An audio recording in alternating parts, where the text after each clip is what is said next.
सुहाना लगता है।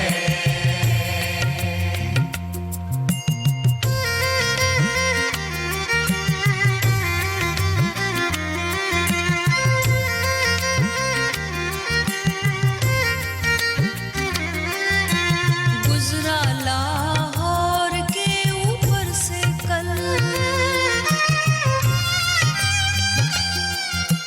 गुजरा लाहौर के ऊपर से कल, शहर जाना पहचाना लगता है, शहर जाना पहचाना लगता है, गीत रब का सुहाना लगता है, रब का सुहाना लगता है, गीत रब का सुहाना लगता है।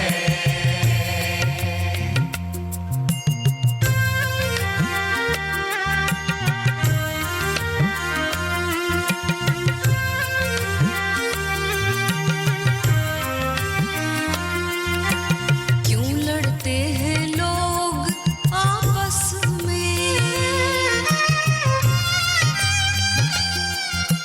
क्यों लड़ते हैं लोग आपस में, मुझको पागल जमाना लगता है, मुझको पागल जमाना लगता है, गीत रब का सुहाना लगता है, रब का सुहाना लगता है, गीत रब का सुहाना लगता है।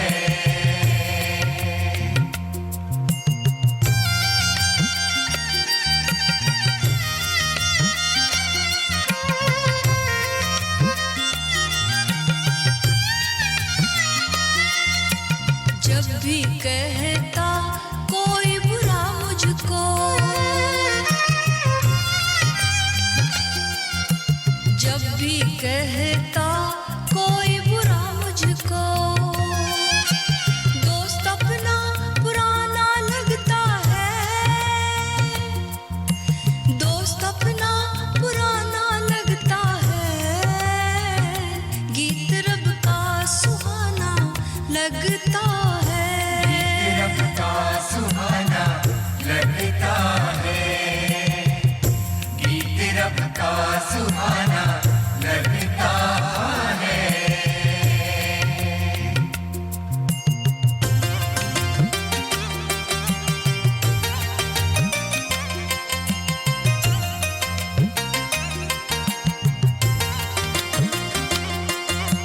जब से मुर्शिद ने दिया इल्मे ज़िक्र,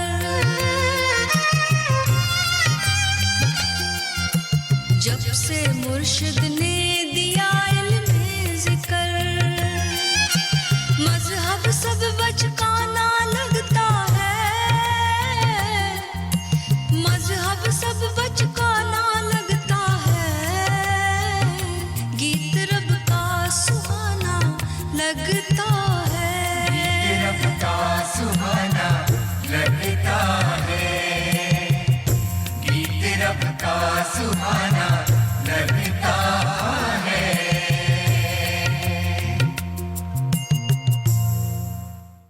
नमस्कार। बड़ी प्यारी गज़ल है। गीत रब का सुहाना लगता है, दिल मेरा दीवाना लगता है। ये रब का गीत कौन सा है? ये ओंकार, ये नाद जो गूंज रहा है। ये जो परमात्मा का गीत है, ये नाद है, ये ओंकार है जो गूंज रहा है। कोई अगर इसे पहचान जाए, कोई इसे जान जाए और इसे लगातार सुनता रहे, लगातार सुनता रहे, इतना प्यारा संगीत है, तो उसका दीवाना हो जाएगा, उससे प्रेम हो जाएगा, बस उसे महसूस करते हुए कि बस यही मेरे भीतर का गीत है, और उसके साथ उसको बहुत ही आनंद आने लगता है।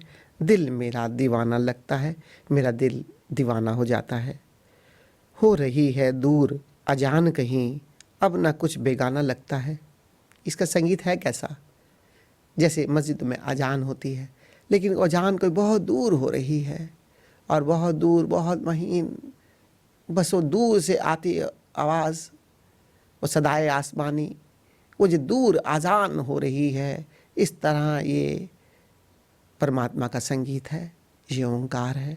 इसे पहचानो, इसे जानो, इसे सुनोगे तो एकदम शांत होने लगोगे। इसे सुनोगे, निरंतर सुनते हुए अपने भीतर जुड़ जाओगे। हो रही दूर है अजान कहीं, अब ना कुछ बेगाना लगता है। और एक बार जब परमात्मा के संगीत से जुड़ जाते हो और जुड़ते जुड़ते जुड़ते जुड़ते उसके साथ एक होते हुए फिर गहन समाधि के क्षणों में, गहन अपने भीतर कुछ क्षणों में अद्वैत की घटना घटती है कि सब कुछ तो एक है यहाँ। कौन है यहाँ बेगाना, कौन अपना, किसको अपना कहूँ, किसको बेगाना कहूँ। सब तो उस परमात्मा के ही स्वरूप है, सब तो उसी के रूप है कि जब एक उसको जान जाते हो परमात्मा के रूप को, तभी कोई बेगाना नहीं लगता। लेकिन इससे पहले इस यात्रा से गुजरना होगा, इससे पहले इस परमात्मा के संगीत को सुनते हुए, उसे जानते हुए, उसके साथ एक होते हुए तभी कह सकते हो कि अब यहाँ कुछ भी बेगाना नहीं। गुजरा लाहौर के ऊपर से कल, शहर जाना पहचाना लगता है। हवाई यात्रा करते हुए कभी गुजरे होंगे। आजकल तो हवाई जहाज़ में सुविधा है, बताते हैं कि हमारा हवाई जहाज़ कहाँ कहाँ से निकल रहा है। जब लाहौर से गुजरा तो नीचे देखा जगमगाती हुई बत्तियों को और कहा कि ये लाहौर कितना एक दूसरे के लोगों के भीतर ये देश में जहर भर जाता है। ये दूसरा मुल्क, यहाँ के रहने वाले लोग क्या हमारे दुश्मन हैं? लेकिन संतों को कभी कहीं बेगानापन नहीं लगता। सबको लगता है संतों को कि कोई भी है, यहाँ कोई दुश्मन कैसे हो सकता है। सबके भीतर प्रेम है, सबके भीतर परमात्मा है, सब मेरा ही तो फैलाव है। और जब से मेरा ही फैलाव है, क्योंकि जब अपने भीतर आत्मज्ञान के बाद संतों को ब्रह्म ज्ञान होता है तो उन्हें पूरे ब्रह्म में एक ही परमात्मा नज़र आता है। तब वो हमेशा महसूस करते हैं कि चाहे वो लाहौर है, चाहे सुनने में आता है हिंदुस्तान, पाकिस्तान, पता नहीं कितना जहर उगलते हैं, लेकिन मुझे ये अपना ही लगता है। गुजरा लाहौर के ऊपर से कल, शहर जाना पहचाना लगता है, क्योंकि यहाँ के लोग मेरे ही लोग हैं, मेरा ही फैलाव है, मेरा ही विस्तार है। क्यों लड़ते हैं लोग आपस में, मुझको पागल ज़माना लगता है। बस मुझे समझ में नहीं आता कि यहाँ लोग एक दूसरे के लिए क्यों लड़ते हैं। ये पागल हैं क्या? किसको मार रहे हैं? किसकी हत्या कर रहे हैं? क्या चाहते हैं? एक तरफ तो धर्म है, हिंदू बना देते हैं, मुस्लिम बना देते हैं। जहाँ धर्म में क्या ये सिखाया जाता है? धर्म जिन्होंने शुरू किया, चाहे मोहम्मद साहब हो, चाहे हिंदू में कहीं उपनिषदों में हमारे भगवान राम, कृष्ण, भगवान शिव, जिनको हम मानते आए, किसी ने भी क्या ये देशना दी कि हम कहें कि दूसरा दुश्मन है? सबके भीतर एक परमात्मा, सबके भीतर एक ही नूर, एक नूर ते सब जग उपजा। कौन भले कौन बंदे, कौन बुरा कौन अच्छा, सब उसी परमात्मा की संतान है। और जब हम सब उसी परमात्मा की संतान हैं तो किसको मारते हैं, किसको लड़ते हैं? लेकिन सच पूछो तो ये बात जब तक हमारे भीतर अनुभव में नहीं आएगी, जब तक हमारे भीतर हमें पता नहीं चलेगा कि हम सब एक ही नूर से उत्पन्न हुए हैं, तब तक ये कत्लेआम चलता रहेगा, तब तक ये लड़ाई झगड़ा चलता रहेगा। इसलिए हमें यात्रा करनी होगी, हमें असली साधना सिखानी होगी इस जगत में। अपने भीतर की यात्रा सबको करानी होगी, जिससे कि तुम जानो तुम्हारे भीतर का स्वरूप क्या है और सबका स्वरूप क्या है। सब एक ही हैं, सब एक ही नूर से उत्पन्न हुए हैं, एक ही रब के बंदे हैं, एक ही अल्लाह की औलाद है। लेकिन समझना होगा, तब जाकर ये लड़ाई झगड़ा कम हो सकता है, तब जाकर संभावना है कि यहाँ पर प्रेम का गीत गाया जा सकता है, तब जाकर संभावना है कृष्ण की बांसुरी सुनते हुए या ये परमात्मा की आवाज़ सुनते हुए हम मस्त होकर रह सकते हैं। जब भी कहता है कोई बुरा मुझको, दोस्त अपना पुराना लगता है। बहुत लोग आते हैं, कल कहते हैं हम तुमसे बहुत प्यार करते थे, आज कहते हैं नहीं तुम बहुत बुरे हो। क्यों? वो जो प्यार करने वाले हैं आज मुझे बुरा कहते हैं। बुरा कहने वालों को यही देखता हूँ, कल तो ये अपने थे और आज मुझे बुरा कहते हैं। क्यों? क्योंकि उनकी कामना कहीं पूर्ण नहीं हुई। तो कल जब तक उनकी कामना पूर्ण होती है तब तक वो मुझे अपना समझते थे। आज मैं उनकी कामना पूर्ति के रास्ते में अगर बाधक बन जाता हूँ तब मैं बुरा हो जाता हूँ। ये संसार की परिभाषा कैसी परिभाषा है? जब तक तुम किसी की बात मानते रहो तुम अच्छे, और जब जरा सी किसी की बात नहीं मानो तो तुम बुरे। क्या ये सत्य है जीवन का? क्या यही सिखाना है हमें दुनिया को? हर व्यक्ति अपना है, हर व्यक्ति अनूठा है, हर व्यक्ति अद्भुत है, हर व्यक्ति परमात्मा की एक कृति है, एक रचना है।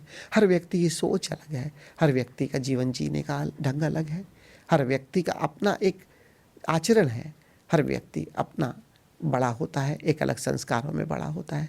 क्या हम सबका सम्मान नहीं कर सकते? क्या हम सबको प्रेम नहीं दे सकते? क्या जब तक हमारे साथ है तब तक एक अहोभाव से विदा कर दो, जब तुम देखो कि अब भीतर कहीं ऐसी बात है जो एक दूसरे से मेल नहीं खाती? लेकिन नहीं, हम लड़ाई झगड़ा ये सब करके अपने आप को सही साबित करने की लड़ाई करते रहते हैं। अपने जीवनों पर दृष्टि तो डालो, जरा जागो। यह संत हमें क्या समझाना चाहते हैं?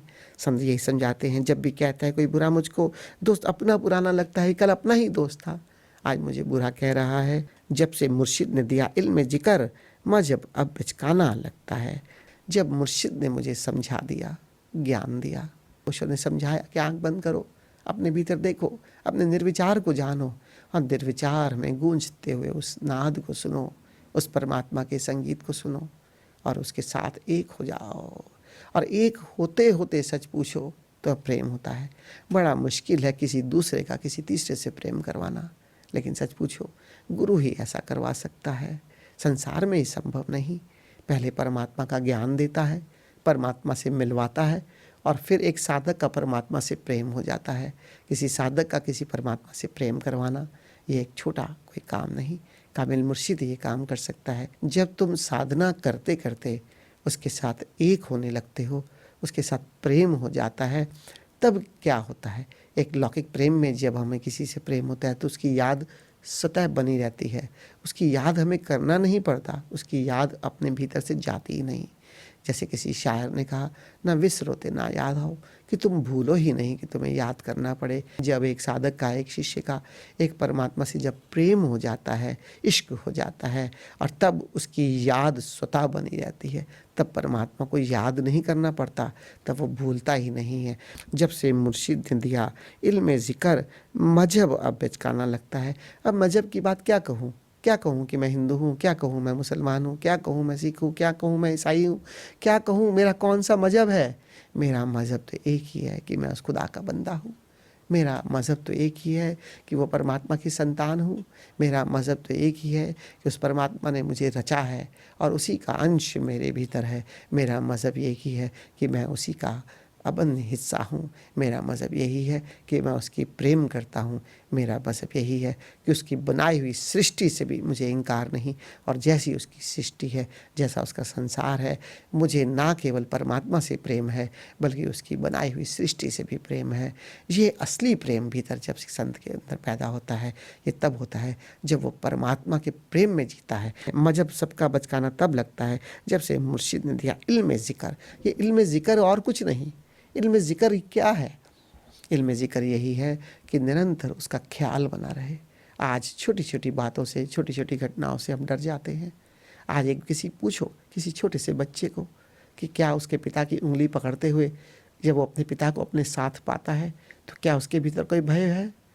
उस छोटे से बच्चे को पूछो तो यही कहेगा कि मुझे कोई भय नहीं जब तक मैं अपने पिता के पास हूँ। तो उस परम पिता जिससे हम उत्पन्न हुए, अगर हम उसे हमेशा अपने चारों ओर पा सकें, हमेशा उसकी याद में जी सकें कि हमेशा वो मेरे साथ ही है, मेरे भीतर भी है, मेरे बाहर भी है, तो जीवन में कुछ भी हो तो मुझे कोई भय नहीं। आदमी निर्भय को उपलब्ध हो जाता है। और आज जो भी वो मेरे लिए कर रहा है वो मुझे विकसित करने के लिए कर रहा है।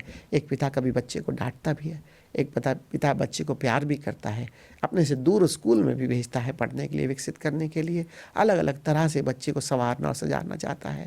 एक भौतिक रिश्ते में एक पिता अपने बच्चे के साथ ऐसा करता है, तो क्या हम नहीं समझ सकते उस परम पिता वो भी हमें ज्ञान देने के लिए, विकसित करने के लिए हमारे जीवन में कई कुछ ऐसी घटनाएँ घटवाता होगा जिससे कि हम कुछ सीखें, कुछ जानें, कुछ विकसित हो जाएँ।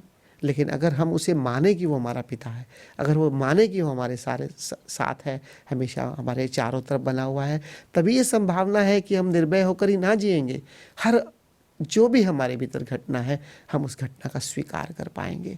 हम कहते हैं कि परमात्मा हमें प्यार करता है, हम कहते हैं कि वो चारों तरफ है, हम कहते हैं कि हम उसके हिस्से हैं, लेकिन हम जब जीते हैं तो हम अहंकार में ग्रस्त होकर हम ये समझने लगते हैं कि सब कुछ करने वाला मैं हूँ, सब कुछ मेरे ही द्वारा हो रहा है, सब कुछ मुझे ही करना है।